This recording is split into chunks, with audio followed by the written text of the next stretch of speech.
Now, a group in Eastern Bartonshire is looking to bring a 197-year-old derelict church back into community ownership. Friends of Campsie High Kirk in Lennoxtown will acquire the abandoned church for just £1 in May. The group's hoping to turn the old place of worship into an event space for the likes of theatre, performances, meetings and concerts. The group are now on the hunt for funding to bring the project to life. Iona Brownlie reports.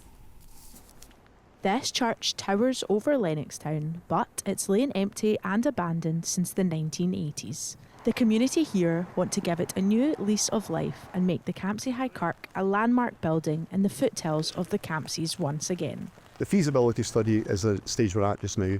That is quite an involved process that will take place over the next few months. We need to be at a position by the 12th of May, in fact before that, in order that we can take possession of this on behalf of the local community. It's a big project, it's ambitious, it's possibly some people might think we're slightly deluded, but you've got to think big and I think you have to take action. Campsie High Kirk was constructed in 1828 by architect David Hamilton and sits here in the middle of the village.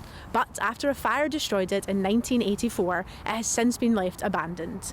It was then added to the Buildings at Risk register in 1990 and is now deemed an ownerless building. The idea is to turn the derelict building into an open plan space. It's a big job, with plans to put on a glass roof to make the place watertight. And they want to build a suspended balcony along the inside. But the big idea is to reconstruct the clock's tower that was lost in the fire using lights. By preserving this, it could maybe create the impetus for putting David Hamilton back in the map, back in the public consciousness. So, as an architect, I think he really is underappreciated. He's the reason that Glasgow looks the way it does and feels the way it does. There's a real hope the project will attract more people to the village. I think it's really important for the personality of Lennoxtown because it's a lovely place to live the way it is. We have world-class road cycling comes through Lennoxtown.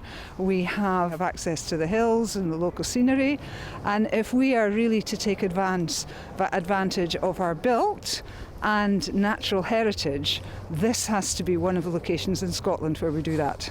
Focus now turns to securing the future of the High Church and ensuring it remains part of the community. Iona Brownlie, STV News, Lennoxtown.